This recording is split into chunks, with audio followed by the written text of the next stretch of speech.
Okay, hi, this is round like 3, I think, of trying to record this. We're on the tablet, so there's extra buttons on the tablet, and I keep pressing them, which stops the recording, which is fun. It's fun. It's great. I've probably been awake for way too many hours, but that's alright. That's a normal Sunday. But anyway, we're in the garden, and let me hold this differently. Over there. This is nice, though. I can see the screen. Those are my extra cucumbers that I never planted that I don't think are going to make it, because they should have been planted like 2 months ago. But that's fine. There's also extra cherry tomatoes over there that I didn't plant. But that was not the original purpose of this video. The original purpose was... I don't think I can save this plant. It's fine. It's fine. It's fine. It's fine. It's fine. It's fine. It's fine. Showing the difference in soil between what was fertilized and what wasn't fertilized. The worm tea ladies talked about it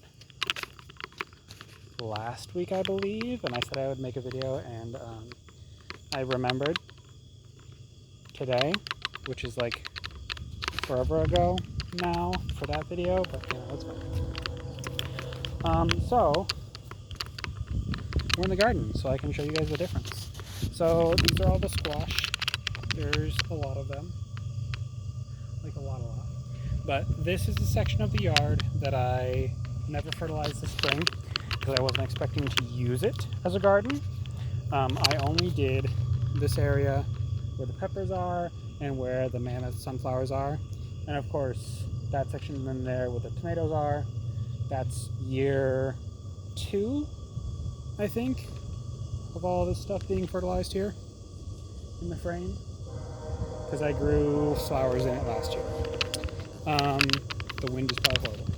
But anyway, we can see this ridge right here. This line. Wow, you can actually see it kind of really well this light, I think. Like right along the edge of these sunflowers is where I stopped fertilizing.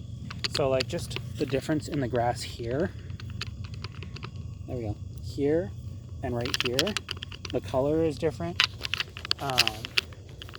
And just like the general soil quality. And so I'm still like messing around, playing with it, but this here is like one cantaloupe plant. All this here. A lot of my stuff was planted late, that's why it's so small. But this is one plant, and it goes, where's my hand? Hello, there it is. So it goes all the way out and around over to there, and then ends over here. And this is one plant. And then next to it is one that's somewhere that isn't fertilized. So these two plants, this is like a quarter of the size of this plant. And they were planted late, but that's fine. We'll just have like October melons, which I'm okay with this year. It's better than nothing, and it wasn't the best planned out because I wasn't planning on having so many vegetables, which is kind of like, it's a good thing to not have expected to have those, but to actually have them is really nice. But of course I wasn't properly prepared, nor did I plant everything when I should have and done all the work that I should have done when I should have done it, but that's all right. Yeah, but you can just see like a vast difference in the size of the plant and like the color of the grass, and just we'll probably see a difference in the size of the melons as well. But that will be a few weeks away. The tomatoes are, despite being very overcrowded because I had like 5 times as many as I thought I would have, they're doing really well. Excuse me. Goodness. It's been a long day. Tomatoes are doing really well. I've got lots of tomatoes growing. I've got a little bit of powdery mildew on some of the plants, but only I think a couple. But like, look at them. Look at them all. These guys are beautiful. Where's the camera? There it is. Look at it. Look at it. These are really nice. I'm not a huge tomato person though, so these are going to be going to other people. Oh gosh. Come here. Oh my goodness, why are there so many of you? I picked these yesterday. That's fine. This is a good thing. We have food for ourselves and for others. Alrighty. Here's those picked into the pocket. I need to start remembering to bring a basket out with me. But anyway, that was my purpose for coming out here after watering, was to, like, you know, remember to record that. All of this grass, this is don't press the power button, Jacob.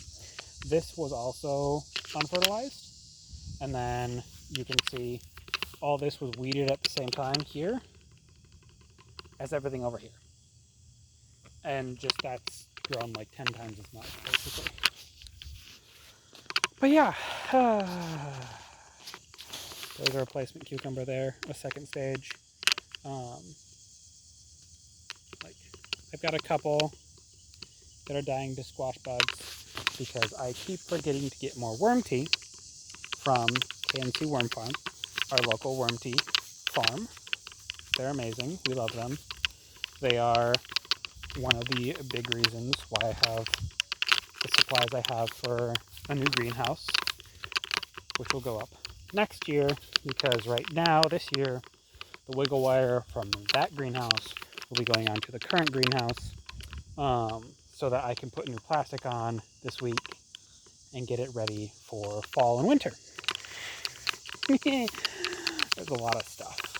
Lots of things. So I may be asking local friends and people for help this fall with greenhouse work and building and prepping and insulation and plants and all those things. But yeah, anyway, I think I sort of explained it. But like, fertilizing is like a huge part of what gives us our food.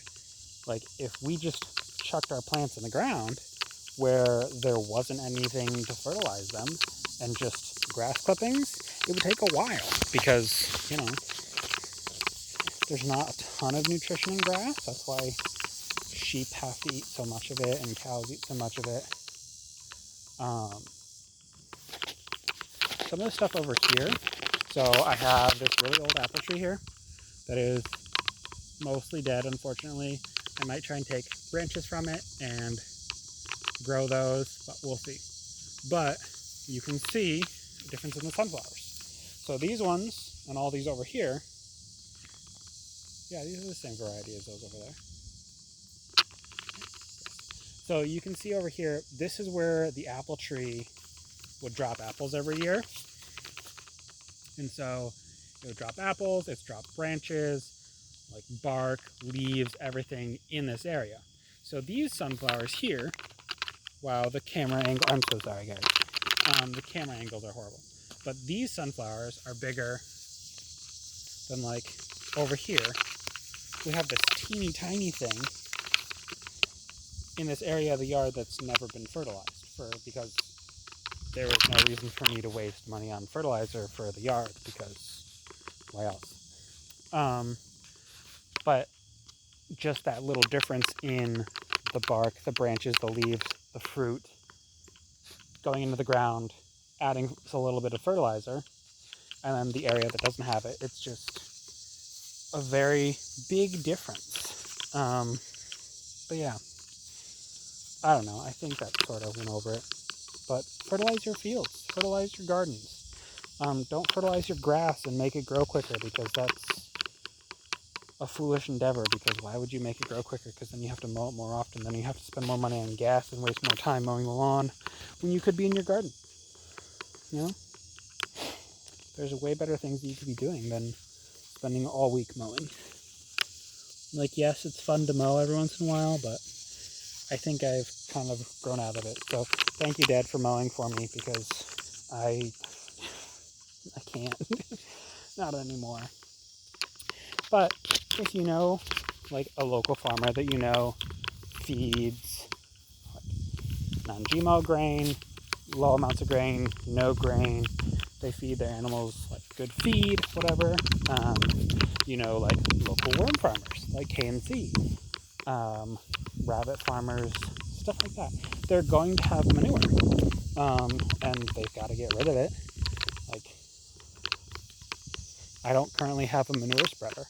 I rely on somebody else to come and pick up the manure and take it, because I can only move so many buckets of manure and only fertilize so many gardens. I have dropped a tomato. But we don't feed grain to our horses. We feed a very small amount to our sheep. The chickens are the only ones that really eat grain, and I don't usually use their manure for the garden because the smell is not for me. Oh. I've spent all day walking. I'm very tired right now. Okay, we're going to put these tomatoes in the clean crocks. Come back to those in a little while. But yeah, fertilizing is key. Worm tea is really helpful because it also can help repel bugs because of the smell and the enzymes, and it reintroduces good bacteria and all of those things. Oh, I gotta go to work tomorrow. Anyway. Oh, I hope I didn't mess up my mic. Fertilize your stuff. You'll get Cutley Forbecia. That is like 9 feet tall. It's really awesome. I love it. It's one of our native flowers. And it's really pretty. It makes really good stakes for things when it's dried. I'm gonna go to sleep soon. I'm real tired, guys. I'm hoping we get more rain. We are not to the stage of anyone out west or in Cornwall, UK, any of those places. We are very lucky, very blessed. I wish there was more we can do other than say we're thinking and praying of all of you guys who are in a drought right now, or close to a drought, or on fire. I wish I personally was able to do more right now, but I'm not. But yes, we're very lucky. We're not in a drought stage. It's dry, but we're not dying. We're not crispy, like the grass is kind of brown, but not even that brown. It's mostly green. My sunflowers are massive. Like, everything's droopy right now because I watered it.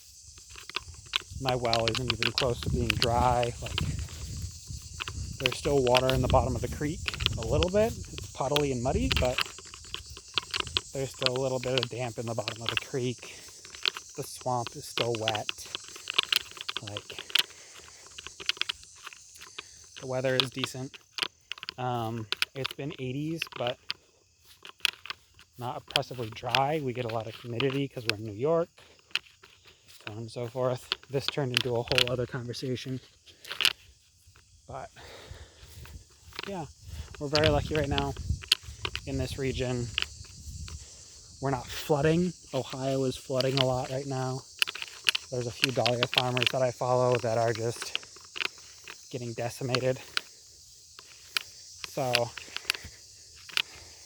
I haven't yet had to deal with hurricane level winds and floods. Yeah, it's been an okay summer for New York.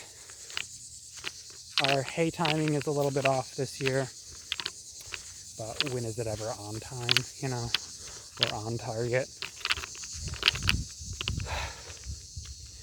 I started this to talk about fertilizer, and it kind of went into just rambling.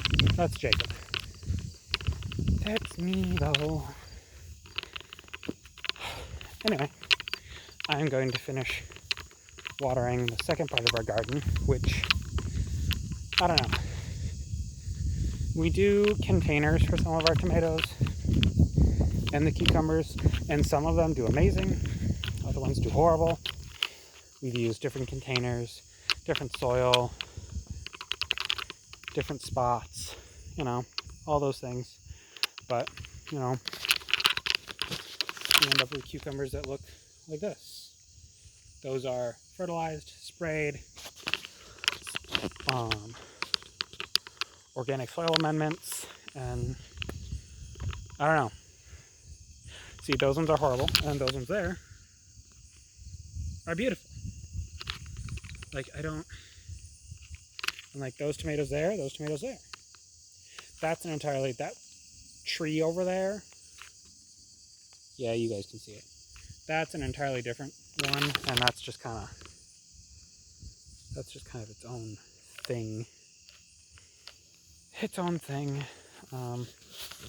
Does anybody want a lemon balm with a tomato in it? That's weird. Oh, it smells so good. Oh wait, is that citron? This is citronella. What? No, it's lemon balm. Okay, I'm crazy.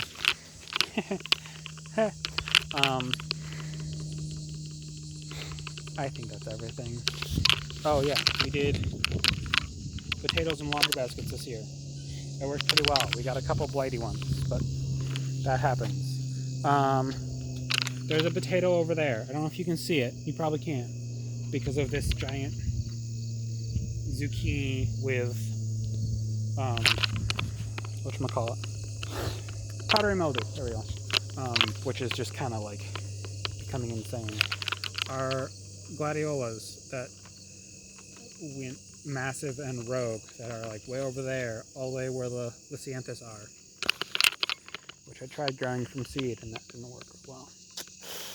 Whoops. Then the mint bed, which got really badly decimated and neglected this year. The mint rust, I think, hit it. So we're going to work on that next year, add to our mint varieties, all that stuff. But some of this stuff got fertilized, some of it got sprayed, and even with that, sometimes your plants just don't want to live, and then you have to look for a different type of plant to go in that spot. And I don't know how to describe that properly currently, because my brain is cooked. Also, straw flowers. Look at them all. Yeah, anyway. I think that's everything. Currently hoping for rain for the last burst of energy and growth for our crops in New York. Hoping we get like a nice good like 1 to 2 day soak. That would be an amazing blessing. And would allow a lot of farmers and markets in New York State to be able to have overflow to send to our friends out of state, both in vegetables and fruits and such, and also, that's a different mint, and also animal feed, corn, hay, beans, silage, all of those things. Straw for bedding, that's a huge deal for a lot of people. Yeah, just hoping and praying for a good soak here, good soak out west, a good soak across the pond as well to my friends there. And yeah, I think that's everything. Fertilize your plants. Talk with your farmers. Find one who has good manure. Put manure on your food. Use animal manure for your food. Then wash your food before you eat it. Stick your hands in some dirt in the long run, it'll help. It'll be good for you. So yeah, I think that's everything. I have no idea what's going to happen when I try and press stop on this. It's now been 20 minutes. I will most likely listen to some of the audio to make sure it's decent. I don't know if you can hear me over the hose. And then I will post it without editing or listening to it all the way through, because that's what I do. Anyway, my arm is getting tired and I have to put the hose down so I can pause this video, stop this video.